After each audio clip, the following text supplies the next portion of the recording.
Bulatkan tekad, kuatkan hati, negeri ini memanggilmu kawan.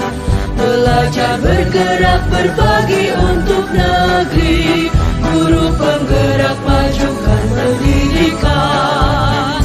Guru penggerak menghamba pada murid, kreatif rancang pembelajaran.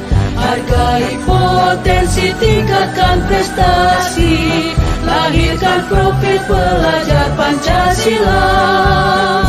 Belajar bergerak berbagi untuk negeri, kita menjalin kolaborasi. Belajar bergerak berbagi untuk negeri, demi bakti pada Ibu Pertiwi.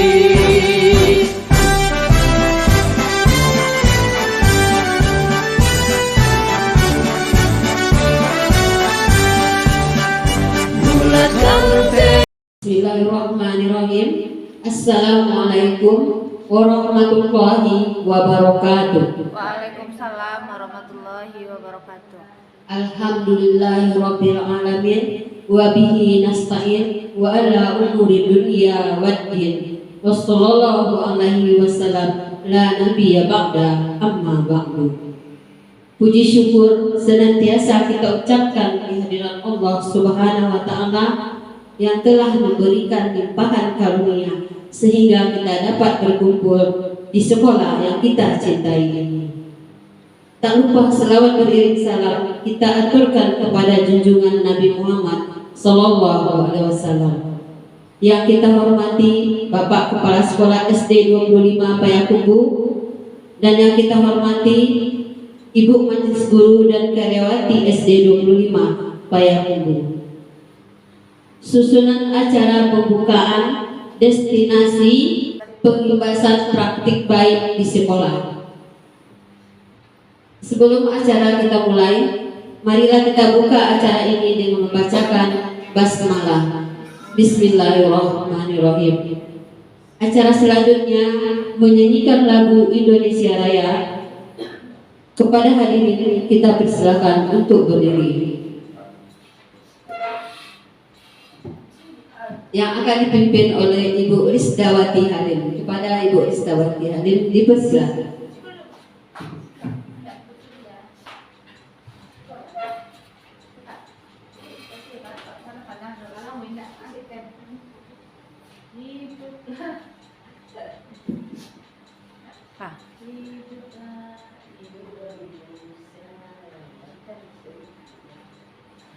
Indonesia tanah airku, tanah tumpah.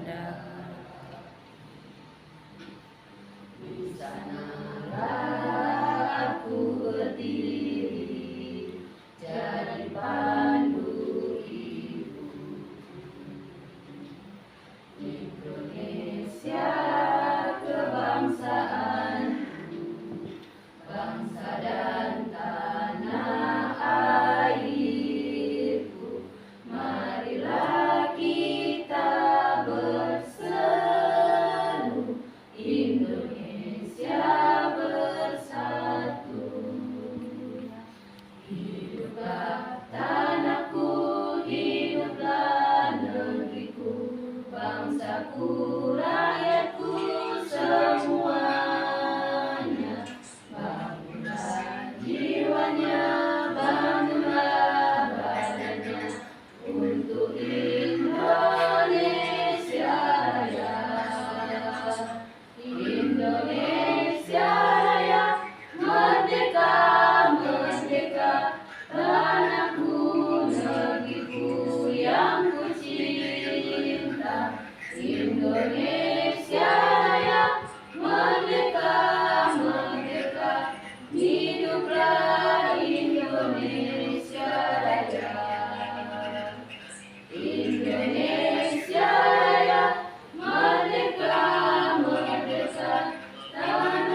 mah nyanyi dong. Hadirin kami silakan duduk kembali. Acara selanjutnya sambutan oleh Bapak Kepala Sekolah. Kepada Bapak kita persilakan.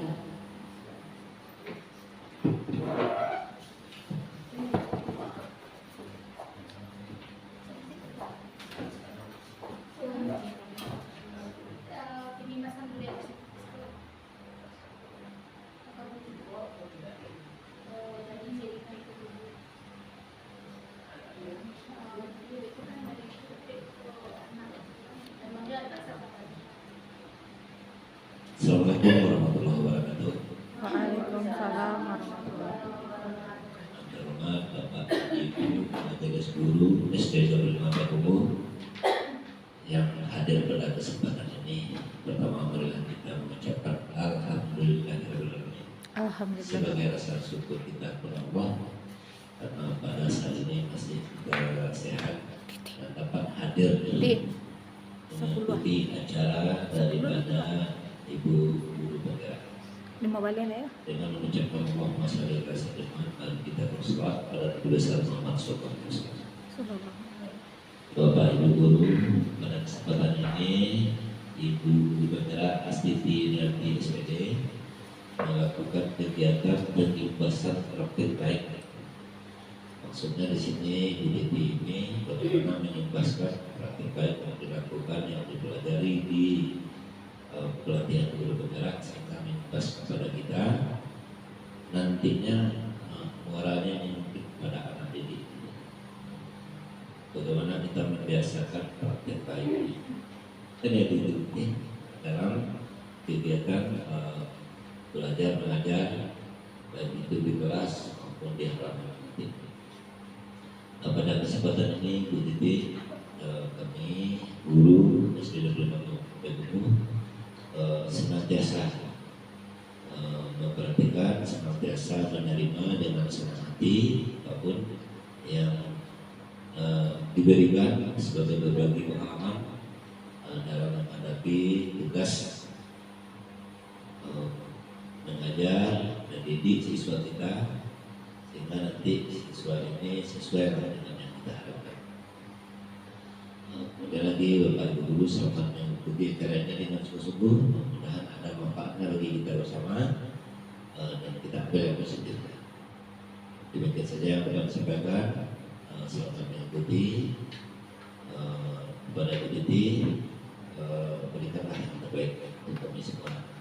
Disudahi dalam bila tapi budaya. Assalamualaikum warahmatullahi wabarakatuh. Waalaikumsalam warahmatullahi wabarakatuh.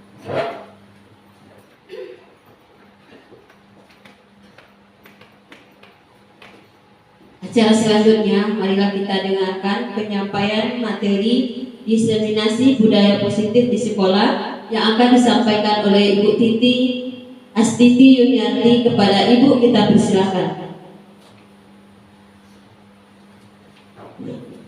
Terima kasih kepada Ibu Adik selaku pembawa acara kita pada pagi hari ini, dan juga terima kasih kepada Bapak Kepala Sekolah yang telah membuka juga acara kita.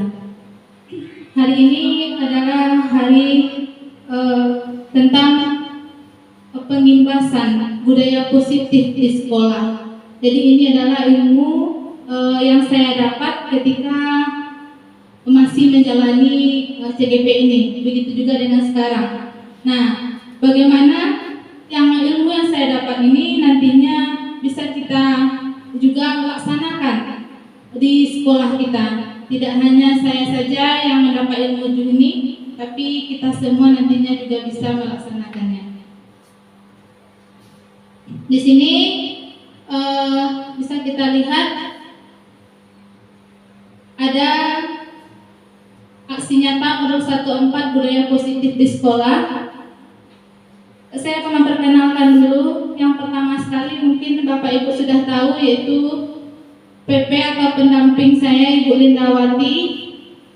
Beliau adalah guru RJ yang kemarin juga sudah bertemu dengan Bapak Ibu semua. Dan fasil saya yaitu Ibu Sarah Sofia Utapea yang berasal dari Medan. Dan saya sendiri sudah Bapak Ibu ketahui bahwa saya adalah CGP Angkatan 8 dan sekarang mengajar di kelas 4. Seperti biasa, sebelum kita melaksanakan kegiatan, kita akan membuat kesepakatan terlebih dahulu. Yang pertama, mari Bapak Ibu kita buat kesepakatan yang pertama dulu. Satu, apa yang akan kita lakukan agar nanti pengimbasan budaya positif ini dapat terlaksana dengan baik. Satu, bisa Bu? Mengikuti kegiatan sampai selesai. Ya. Lagi Bu? Yang kedua,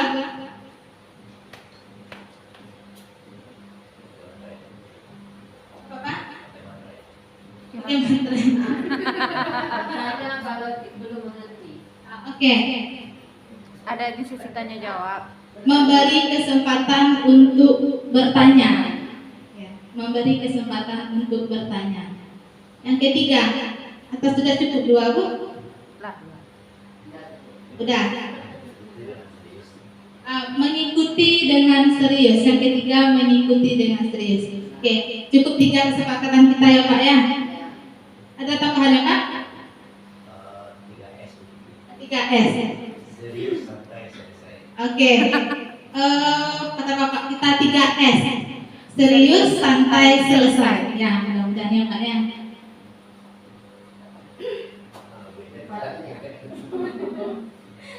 Oke. Ini adalah 3 kesepakatan kita. Yang pertama, mengikuti kegiatan sampai selesai. Yang kedua, memberi kesempatan untuk bertanya. Dan yang ketiga itu mengikuti kegiatan dengan 3S, yaitu serius, santai, dan selesai. Oke. Seperti biasa juga kita melakukan ice breaking terlebih dahulu biar nanti bisa konsentrasi. Kepada Ibu Bapak Guru mohon berdiri sebentar. Ini SPP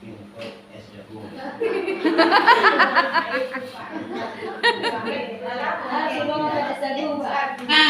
Ice breaking kita hari ini adalah kita akan membuat nama kita dari benda-benda yang ada di sekitar lokasi kita sekarang ini. Nanti ketika kita sudah membuat nama kita itu sesuai dengan benda yang ada di sekitar kita, lalu kita akan menunjuk teman kita itu dengan sebutan nama benda tersebut, tapi dengan cepat. Nah, contohnya, kalau saya namanya saya buat handphone, berarti nama saya adalah HP. Nah, coba Bu Eza. Laptop, Bu Eza laptop. Bu Molly, buku. Kacamata. Gitar. Gitar. Botol minum. Pena. Bu Surya. Apa udah? Oke, kita sudah ya. Ingat-ingat ya Bapak Ibu. Saya HP, Ibu Reza laptop, Bu Molly buku, Bapak kacamata, Bu Elis gitar, Bu Eti botol minum, Bu Ade pena, Bu Surya meja. Oke. Boleh ke depan dulu Bu. Silakan ke depan Bu. Oke. Dan kita akan menunjuk secara cepat. Ketika ada yang menyebut nama kita, kita harus over dengan cepat. Contohnya saya laptop. Langsung tunjuk, tapi harus ditunjuk orangnya langsung. Kacamata. Jadi kacamata juga harus cepat menunjuk yang setelahnya dengan sebutan yang sudah kita sepakati tadi. Oke. Sudah ingat Bapak Ibu panggilan temannya? Udah, ulang lagi. Udah. Boleh tunjuk satu atau 2 kali boleh. 1, 2, 3 mulai. 1, 2, 3 kacamata.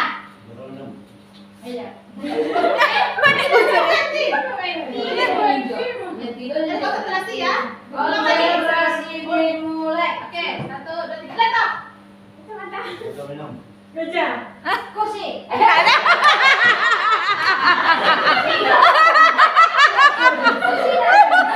Kursi nada dong Bu.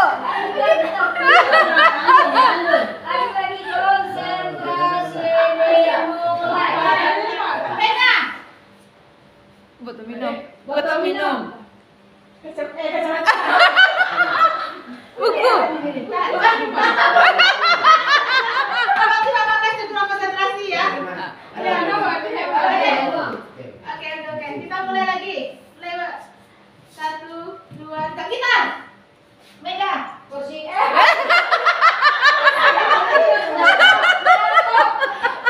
Ayo mulai. Ya, 1, 2, 3. Laptop kita. Kacamata. Pena.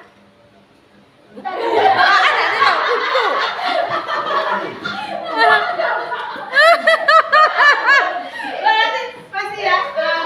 Satu kali lagi ya. Satu kali lagi Pak. Buku. Laptop. Gitar. Kacamata. Botol minum. Meja. Buku. Laptop. Gitar. Meja. Pena kali. Oke. Botol minum. Gitar.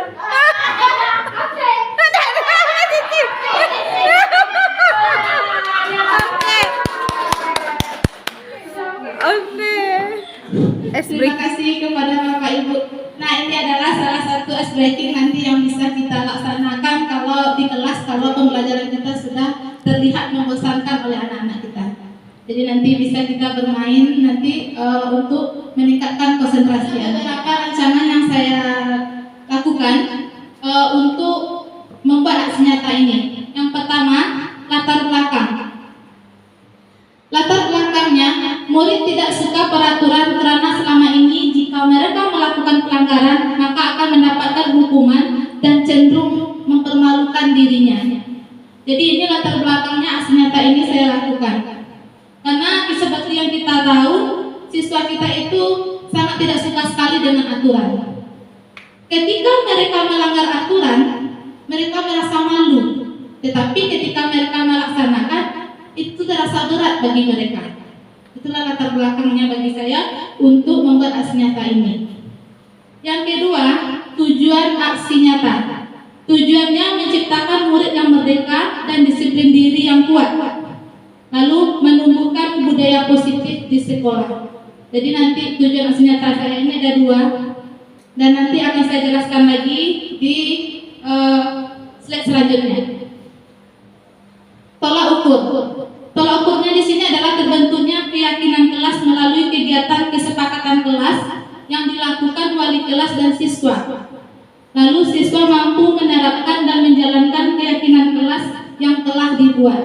Nanti di sini kita pada tahap akhirnya nanti bagaimana cara kita membuat keyakinan kelas di kelas kita. Jadi bukan peraturan namanya lagi, tetapi keyakinan atau kesepakatan kelas. Lanjut. Lini masa tindakan. Di sini menghadapi kepala sekolah untuk menjelaskan pentingnya penanaman budaya positif dan keyakinan kelas di sekolah serta meminta izin. Nah, saya sudah lakukan ini kemarin ya Bapak ya, dan hari ini pun juga saya juga meminta izin kepada Bapak untuk melakukan ini. Lalu mengumpulkan rekan guru. Nah, seperti yang kita lakukan sekarang ini.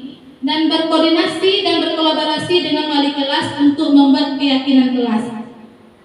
Dan yang keempat, memantau, merefleksikan, dan mengevaluasi keyakinan kelas yang telah dibuat. Nah, di sini nanti ya bagi Bapak Ibu yang sudah membuat keyakinan kelas, kita evaluasi lagi bagaimana baiknya dan bagusnya agar keyakinan kelas ini nanti bisa diterapkan di kelas kita masing-masing. Dukungan yang dibutuhkan. Dukungan dari kepala sekolah, rekan guru, serta murid agar tindakan yang telah disusun dapat dilakukan secara lancar.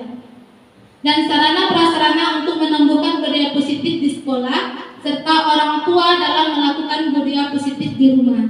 Jadi nanti budaya positif ini tidak hanya kita terapkan di sekolah, tetapi juga kita berikan kepada guru kita wali kelas, lalu wali kelas memberikan kepada murid. Dan murid nanti bisa menerapkan di sekolah dan juga di rumah. Nah, dan untuk di rumah kami juga nanti berharap kepada wali kelas bisa menyampaikan kepada wali murid. Kata Bapak kemarin bisa juga pakai buku penghubung ya Pak ya. Nah, Jadi budaya positif ini tidak hanya nanti diterapkan di sekolah tapi juga di rumah. Nah, ini dia pengimbasan, pemahaman dan pengalaman penerapan budaya positif yang sudah dilakukan. Selamat datang pada Ibu Bapak Guru. Mari belajar bersama, berkolaborasi, saling mendukung demi mewujudkan disiplin positif di sekolah kita ini, SD 25 Payakumbuh. Semoga nanti dengan pengimbasan ini Bapak Ibu Guru semua dapat memahami dan kita melakukannya bersama-sama, saling berkolaborasi. Nah, konsep utama modul budaya positif. Jadi dari apa yang akan saya sampaikan ini ada 7 poin budaya positif yang bisa kita terapkan. Yang pertama, perubahan paradigma belajar. 2, disiplin positif. 3, motivasi perilaku manusia. 4, kebutuhan dasar manusia. 5, posisi kontrol. 6, keyakinan kelas. Dan 7, segitiga restitusi. Disiplin positif. Disiplin positif merupakan salah satu cara penerapan disiplin yang bertujuan untuk menumbuhkan kesadaran serta memberdayakan anak untuk melakukan sesuatu tanpa sogokan, ancaman maupun hukuman. Nah, disiplin positif sebagai pendidik, tujuan kita adalah menciptakan anak-anak yang memiliki disiplin diri sehingga mereka bisa berperilaku dengan mengacu pada nilai-nilai kebijakan universal dan memiliki motivasi intrinsik bukan esensi. Jadi maksudnya di sini nanti setelah kita menerapkan budaya positif ini, siswa kita itu sadar akan dirinya. Jadi tidak lagi dorongan dari kita yang membuat peraturan, tetapi mereka dari diri mereka sendirilah nanti budaya positif ini keluar seperti peraturan itu dari mereka untuk mereka, sehingga ketika mereka ingin melanggarnya mereka sudah ingat, wah ini peraturan yang saya buat kemarin, jadi saya tidak mungkin akan melanggarnya. Jadi itulah nanti tujuan akhir kita. Kita lihat kebutuhan dasar manusia. Kebutuhan dasar manusia ini ada 5. Yang pertama, bertahan hidup. Kebutuhan pokok sekali. Ini dapat dipenuhi dengan makan, dengan minum, dengan menjaga kesehatan, dengan memiliki rumah. Jadi ini adalah kebutuhan pertama bagi manusia. Yang kedua, yaitu kasih sayang dan rasa diterima. Ini dapat terpenuhi melalui ketulusan dan kehangatan dengan keluarga, teman, dan komunikasi. Yang ketiga, kekuasaan dan penguasaan.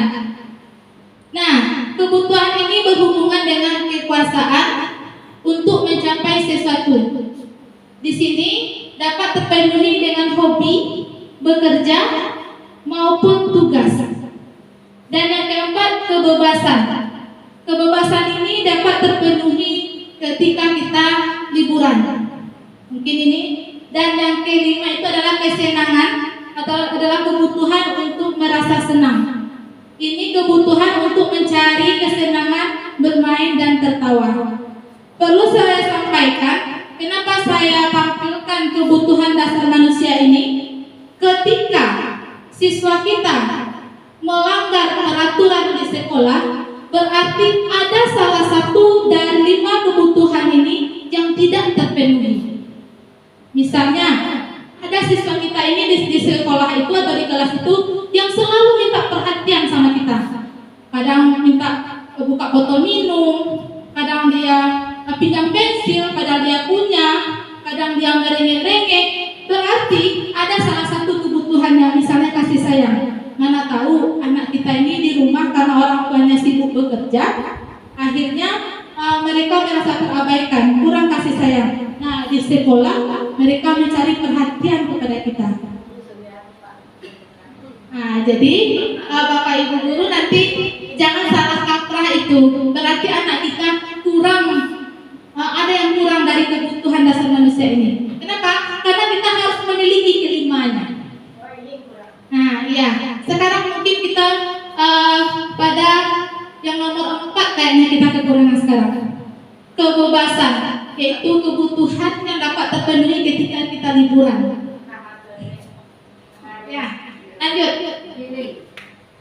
konsep disiplin dengan identitas gagal.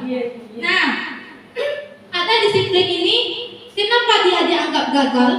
Karena itu berupa hukuman dan berupa penghargaan. Jadi selama ini hukuman dan penghargaan ini sudah sering kita laksanakan, sering kita lakukan, tapi ternyata ini adalah identitas gagal. Jadi disiplin positif yang merupakan identitas gagal. Jadi tidak boleh sebenarnya dilaksanakan. Hukuman contohnya bagi anak itu menyakitkan, tidak nyaman, murid takut, memaksa, murid menyembunyikan kesalahan, murid menjadi rendah diri. Jadi karena ada hukuman, inilah yang terjadi kepada murid kita atau siswa kita. Dan penghargaan, ini tidak efektif, merusak hubungan, lalu menghukum dengan sistem ranking, merampas hak menghargai dirinya. Jadi penghargaan ini kenapa juga termasuk identitas gagal? Karena kalau kita tidak memberikan penghargaan, kalau sudah biasa kita memberikan penghargaan, ketika kita tidak memberikan penghargaan, siswa kita itu tidak merasa termotivasi. Nah, makanya hukuman dan penghargaan ini termasuk disiplin yang identitasnya gagal. Lanjut. Lalu bagaimana dengan disiplin yang identitas sukses? Itu ada konsekuensi dan restitusi. Konsekuensi ini penguatan jangka pendek, perlu monitoring berkelanjutan, stimulus respon, murid menghormati peraturan, kehilangan waktu untuk merenungi kesalahan. Nanti di sini konsekuensi ini bisa kita terapkan ketika kita melaksanakan atau membuat keyakinan kelas atau kesepakatan kelas. Restitusi, ini murid bertanggung jawab untuk berlakunya, fokus pada pemecahan masalah jangka panjang, murid menghormati dirinya, teori kontrol dirinya memegang, dan murid bersemangat memperbaiki kesalahan. Ini restitusi ini sudah saya praktekkan kemarin. Ketika ada salah seorang siswa yang terlambat, yang harus kita lakukan itu adalah memanggilnya, bukan di depan teman-temannya. Jadi kita panggil, kita dudukkan berdua, lalu kita tanya, apa alasan dia terlambat? Setelah dia menjelaskan, ternyata bangunnya terlambat katanya. Saya bangun terlambat, Bu. Apa alasan bangun terlambat? Ternyata orang tuanya memberikan kebebasan main HP di rumah. Kata mamanya boleh main HP, Bu, tapi mungkin lupa untuk mengontrol. Jadi sudah jam 10 malam baru tidur. Akhirnya pagi bangun terlambat. Setelah saya panggil, saya tanya lagi. Saya tanya, apakah itu baik? Kata saya. Katanya tidak. Lalu apa yang akan dilakukan untuk selanjutnya? Kata dia, saya tidak akan bermain sampai malam lagi, Bu. Lalu saya tanya lagi, ada nggak keyakinan kelas kita yang kamu langgar? Ada, Bu. Apa itu? Disiplin. Disiplin dalam segala hal. Berarti kalau terlambat itu disiplin? Iya. Lalu apa yang akan kamu lakukan lagi setelah ini? Dia bilang sama saya minta maaf, Bu, besok tidak akan terulang lagi. Nah, itu dia adalah contoh restitusi. Jadi kita tidak langsung menghakimi. Dan ketika kita memanggilnya, jangan di depan teman-temannya, karena itu membuat mereka merasa malu. Itu dia. Lanjut. Konsep disiplin pendekatan restitusi adalah sebuah cara menanamkan disiplin positif pada murid, yaitu pengertian restitusi sendiri. Restitusi adalah proses menciptakan kondisi bagi murid untuk memperbaiki kesalahan mereka. Jadi ketika kita panggil, kita tanya, lalu apa yang mereka lakukan? Lalu kita sampaikan apakah itu salah atau benar. Nah, mereka akan tahu sendiri bahwa mereka itu salah dan mereka akan berjanji. Lalu kita tanyakan lagi, apa yang akan kamu lakukan setelah itu? Pasti mereka berpikir sendiri. Lalu ciri-ciri restitusi. 1. Bukan menebus kesalahan, namun belajar dari kesalahan. Nah, maksudnya di sini siswa kita itu tahu bahwa dia salah dan dia tidak akan mengulangi kesalahan yang sama. Itu maksudnya. Dan 2, memperbaiki hubungan. 3, tawaran bukan paksaan. Menuntun untuk melihat ke dalam dirinya. dan mencari kebutuhan dasar yang mendasari tindakan, fokus pada karakter bukan tindakan, dan menguatkan serta fokus pada solusi. Jadi seperti yang sudah saya sampaikan tadi, kita sendiri nanti hanya membimbing siswa kita. Kita menuntut apa yang membuat dia terlambat, lalu apa solusinya. Tanyakan kepada mereka sendiri. Ketika mereka sudah mencarikan solusinya, berarti untuk selanjutnya mereka tidak akan melakukan hal tersebut. Perbedaan. Ini ada contoh kasus siswa sering tidak membuat PR. Kalau hukuman, guru menghukum siswa tersebut hormat bendera selama 10 menit. Dan guru marah, murid menjadi takut. Itu hukuman. Jadi ketika siswa tidak membuat PR, ini contohnya ya. Jadi guru itu menghukum siswanya. Nah, dan guru marah, jadi murid merasa takut. Itu yang hukuman. Sedangkan konsekuensi, guru memberikan konsekuensi untuk mengerjakan PR-nya saat istirahat atau dikerjakan sebanyak 3 kali lipat. Guru tegas dan siswa menghormati peraturan. Nah, untuk konsekuensi ini berarti sudah ada peraturan awalnya dulu. Berbeda dengan hukuman. Kalau hukuman itu datangnya hanya dari guru. Sedangkan konsekuensi ini sudah kita buat dari awal kita masuk ke kelas. Itu yang dinamakan kesepakatan kelas tadi. Jadi siswa sudah tahu ketika dia tidak membuat PR, apa yang akan dia lakukan. Jadi sudah ada kesepakatan awalnya. Nah, yang paling baik lagi nanti adalah restitusi. Restitusi ini adalah guru menanyakan keyakinan kelas. Nah, di sini tadi yang kita lakukan tadi, kita panggil lalu kita tanya, ada enggak keyakinan kelas yang sudah kamu langgar? Jadi kita tidak memberikan konsekuensi. Kita hanya terfokus pada perubahan karakternya. Itu dia, itu yang restitusi. Jadi yang ketiga ini yang paling baik itu adalah restitusi. Nah, 5 posisi kontrol restitusi. Ada 5. Yang pertama penghukum, yang kedua pembuat rasa bersalah, yang ketiga teman, yang keempat pemantau, dan yang kelima manajer. Posisi yang paling baik itu adalah manajer. Dan posisi yang tidak boleh kita lakukan sebagai guru adalah penghukum dan pembuat rasa bersalah.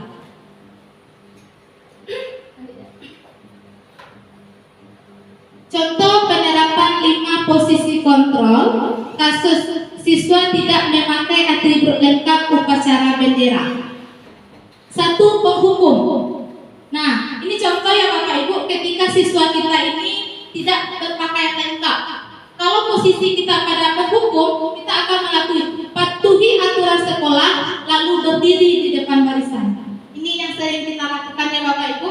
Ternyata kita sekarang masih pada posisi penghukum. Adat itu masih termasuk kepada disiplin yang negatif, belum yang positif. Yang kedua, pembuat rasa bersalah. Nah, pembuat rasa bersalah ini kita membuat siswa itu merasa rendah diri kepada kita. Apa contohnya? Ada dalam bahasa kita ya Bapak Ibu. Tadi kamu tidak membuat tadi kamu tidak berpakaian lengkap ya. Kenapa? Anak ibu tidak sayang ya sama ibu. Anak ibu mempermalukan ibu loh. Anak ibu sudah merusak kepercayaan ibu karena tidak berpakaian lengkap, berdiri di depan tahu semua guru bahwa anak ibu ini tidak berpakaian lengkap. Malu ibu. Itu rasa bersalah itu. Jadi anak merasa rendah diri jadinya. Dan yang ketiga teman. Yang teman ini, ayolah yang tertib buat bu guru bangga.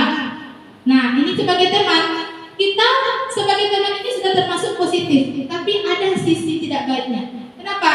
Ketika kita hadapkan dengan teman, siswa itu sudah merasa kita temannya.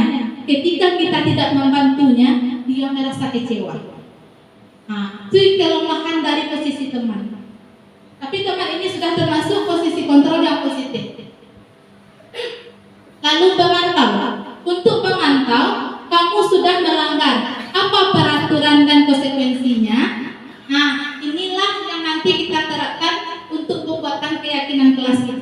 Jadi untuk membuat keyakinan kelas kita ini, kita sudah pada posisi pemantau kita lagi. Dan yang kelima, manajer. Apakah kamu tahu kesalahan kamu? Kira-kira bagaimana kamu akan memperbaiki kesalahan ini? Nah, di sini tadi yang restitusi tadi. Jadi 3 tadi ada penghukum, konsekuensi, dan restitusi.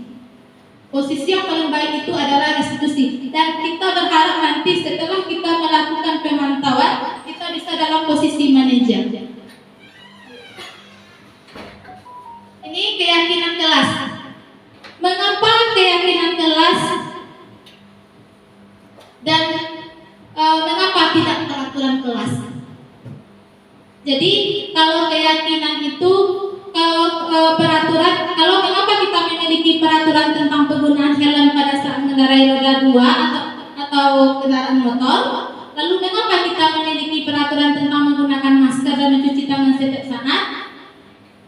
Nah, coba Bapak Ibu, pertanyaan pertama ini, mengapa kita memiliki peraturan tentang penggunaan helm pada saat mengendarai roda 2? Kenapa kita harus pakai helm, Bapak Ibu? Oke, karena mematuhi aturan itu membuat kita nyaman. Apa lagi, Bu?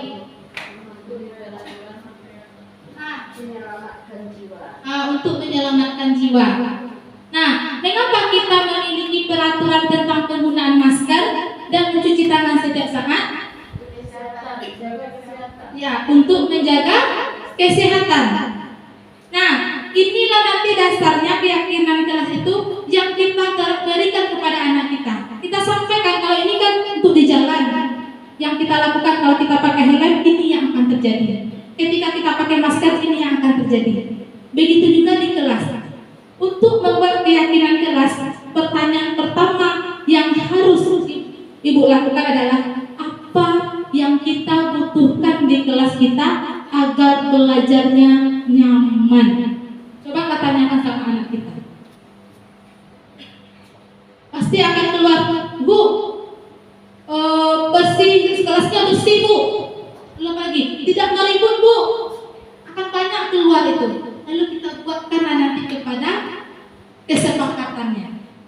Kemarin saya membuatkan pertanyaannya seperti itu.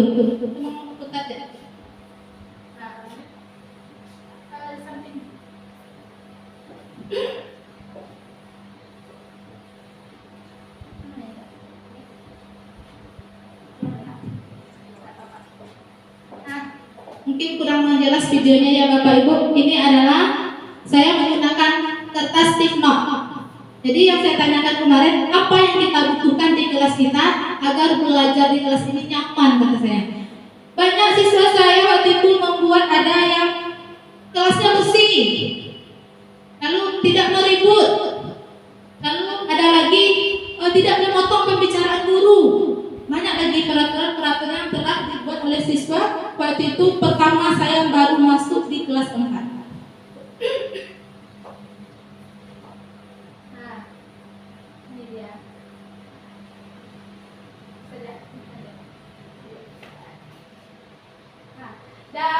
Dari kesepakatan tadi lahirlah ini keyakinan kelas saya ada 7. Nah, untuk keyakinan kelas ini yang harus Bapak ingat atau Ibu ingat adalah merumuskan keyakinan kelas ini menggunakan kata yang positif. Bu, apa contohnya? Tidak membuang sampah sembarangan. Apakah itu positif, Bapak Ibu? Mau tanya nih, tidak membuang sampah sembarangan itu apakah positif atau tidak? Positif? Itu dia, bagus Bu. Jadi tidak membuang sampah pada tempatnya itu adalah benar kalau maksudnya itu positif, tapi kalau katanya itu adalah negatif. Jadi yang kita rubah, tidak membuang sampah pada tempatnya kita buat menjaga kebersihan.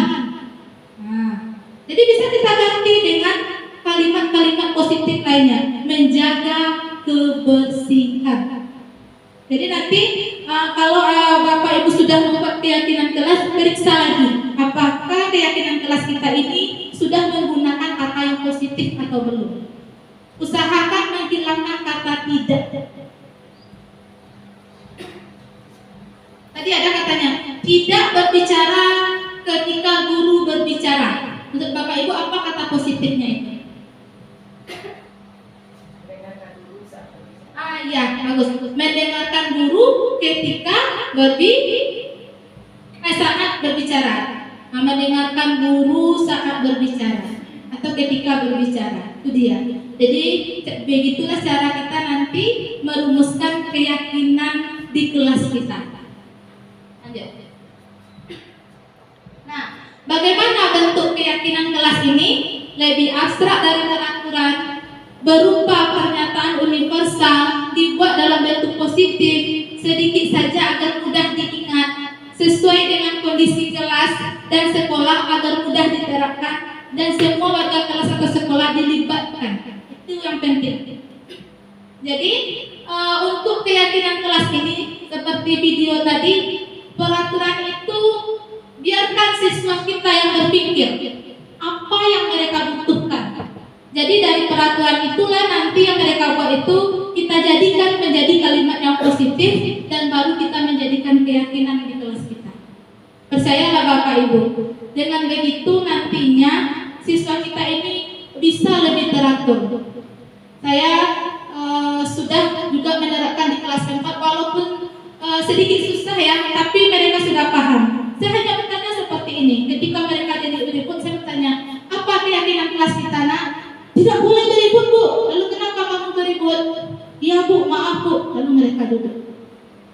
Itu salah satu bentuk positifnya ketika kita membuat keyakinan yang ditunjukkan dari mereka untuk mereka. Nah, ini dia segitiga restitusi. Segitiga restitusi ini kenapa dibilang segitiga? Karena dia ada seginya segitiga. Yang pertama itu menstabilkan identitas, lalu menanyakan keyakinan, validasi tindakan, dan menanyakan keyakinan. Nah, yang sudah saya jelaskan tadi, ini ada nanti beberapa pertanyaan yang bisa kita ajukan kepada siswa kita ketika mereka melanggar keyakinan kelas yang telah kita buat. Ketika mereka terlambat, ketika mereka tidak menggunakan pakaian lengkap. Jadi jangan langsung dihakimi, tetapi dipanggil, ada ditanyakan apa yang terjadi kepada mereka. Dan di segitiga restitusi ini nanti pula sama dengan tadi itu, kita yakin kita tujuan akhirnya itu adalah perubahan karakter. Nah, jadi perubahan karakter dari siswa kita, bukan karena dia merasa takut, tetapi dia merasa bersalah ke dirinya itu, dan dia ingin merubah ke arah yang lebih baik lagi. Itu adalah targetnya dari segitiga restitusi tadi. Lanjut. Nah, contoh penerapan segitiga restitusi saya sudah menampilkan di YouTube saya, Bapak Ibu semua. Nanti Bapak Ibu bisa melihat di YouTube saya bagaimana penerapan segitiga restitusi yang telah saya lakukan di kelas. Nah, terakhir, dalam penerapan program disiplin positif, hendaknya guru memiliki standar kepribadian, profesional, dan sosial, baik di mana guru mampu berefleksi pada posisi kontrolnya saat ini, bagaimana perjalanan dirinya sebagai seorang among, yaitu posisi manajer, yang menuntun murid-murid menjadi insan yang mandiri, merdeka, dan bertanggung jawab. Jadi dari semua yang telah saya sampaikan tadi, inilah akhirnya nanti Bapak Ibu semua, bahwa kita sebagai guru adalah among, hanya menuntun lagi. Jadi kita tidak menjadi penghukum lagi. Jadi kalau kita itu hanya sebagai manajernya lagi, bagaimana cara kita menuntunnya, dan siswa itu sadar akan dirinya, mana yang baik untuk dia dan mana yang tidak baik untuk dia. Nah, mungkin hanya itu yang dapat saya sampaikan. Saya kembalikan kepada pembicara kita.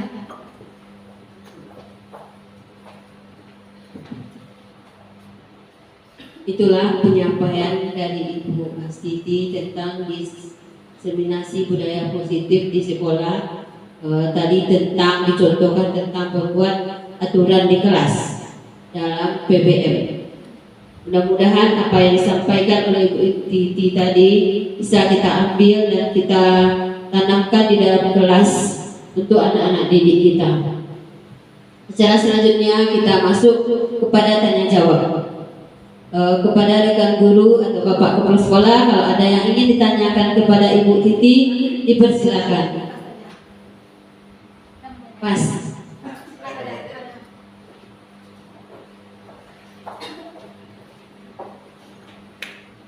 Terima kasih Ibu CP. Saya akan bertanya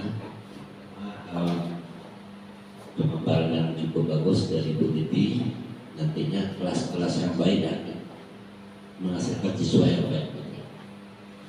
Cuma dari perjalanan kita di sekolah ada suatu hal yang sulit bagi kita. Mungkin kita sudah berbusa-busa ngomong buang sampah pada tempatnya. Kalau 3 kali sehari itu tadi dalam setahun sudah berapa kali kita ngomong dalam satu orang. Kalau 10 orang guru yang ngomong berapa kali.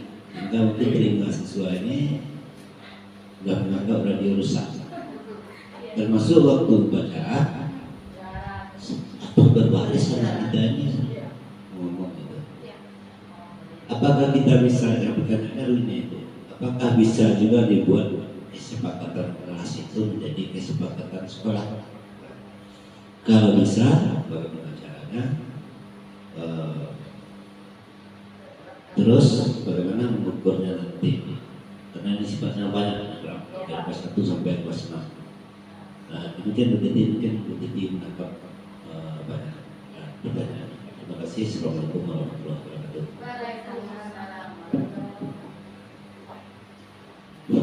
Ya, terima kasih kepada Bapak Kepala Sekolah kita. Ya, bagaimana caranya? Berarti kan itu perginya kepada karakter juga ya Pak ya. Bagaimana caranya merubah itu semua? Karena kita juga melihat bagaimana sikap siswa kita di sini. Nah, untuk keyakinan kelas ini bisa saja kita buatkan menjadi kesepakatan sekolah. Namun di sini kita kembalikan lagi kepada wali kelasnya dulu Pak. Jadi kesepakatan kelasnya kita kembalikan dulu. Kalau hanya 1-2 kelas yang melakukannya, tentu tidak akan terlaksana ketika kita membawa ke lapangan. Misalnya hanya kelas saya saja, atau kelas 5 saja, atau kelas 6 saja yang melakukannya. Berarti nanti kelas di bawah yang tidak melakukannya, mereka tidak akan melaksanakan itu. Itu yang pertama. Jadi untuk kesepakatan atau keyakinan kelas ini harus dimulai dari kelas rendah sampai ke kelas tinggi, semua kelas. Nah, dan untuk menjadi kesepakatan sekolah itu adalah nanti kesepakatan kita bersama dengan siswa kita di kelas. Contohnya tadi target kita adalah tidak membuang sampah sembarangan ya Pak ya. Jadi di kelas itu bisa saja kita berikan kepada siswa kita Pak. Misalnya, Nak, kalau tidak membuang sampah sembarangan bagaimana? Bisa saja kita sampaikan seperti itu ketika siswa kita membuat kesepakatan di kelas. Jadi kalau anak kita misalnya terlupa membuat itu, kita sebagai guru sah-sah saja mengingatkan itu. Nah, kita terapkan dulu di kelas kita. Ketika kita lihat siswa kita sudah bisa dia membuang sampah di tempatnya, lalu kita berikan lagi. Nah, sekarang kelas kita sudah bersih nih, tidak ada membuang sampah. Kita lanjutkan ya, berarti kita tidak boleh membuang sampahnya di sekolah lagi. Pasti mereka akan sepakat Pak. Kenapa? Karena setelah kita membudayakan di kelas, mereka masih akan membudayakan di luar juga. Nah, jadi intinya tadi adalah pembiasaan tadi Pak. Dan itu disepakati dari seluruh wali kelas. Nah, tidak hanya kelas tertentu. Jadi ketika kita sudah membuat itu, otomatis nanti setiap siswa kita itu sudah tahu dia. Nah, mungkin itu jawaban saya Pak. Oke. Oke Pak. Nah, masih ada lagi Bapak Ibu.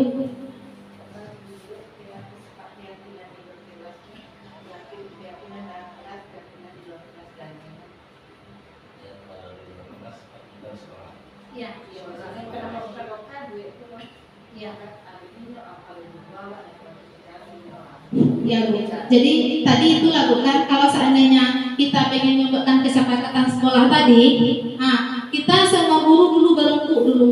Nanti target utama kita di sekolah ini apa dulu. Nah setelah itu baru kita buatkan kesepakatannya itu. Dan ketika siswa membuat kesepakatan tersebut, kalau seandainya yang kita target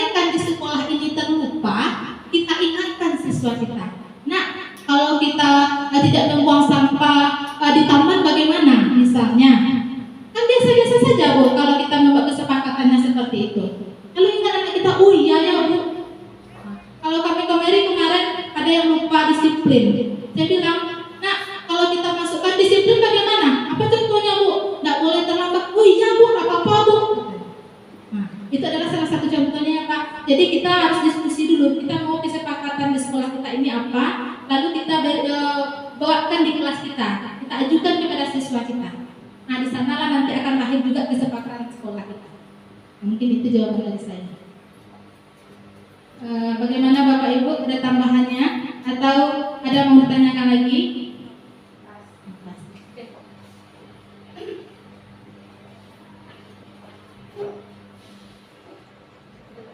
Demikianlah acara seminar destinasi budaya positif sekolah.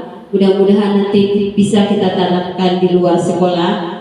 Berarti kita mulai dulu dari lokal masing-masing, baru kita budayakan di luar sekolah. Mudah-mudahan kita bisa melaksanakannya dan anak kita menjadi anak yang patuh dan membudayakan positif di sekolah.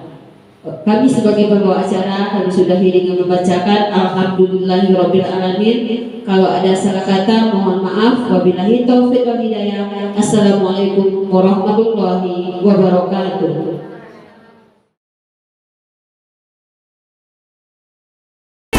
Kamu sangat berarti, istimewa di hati, selamanya rasa ini.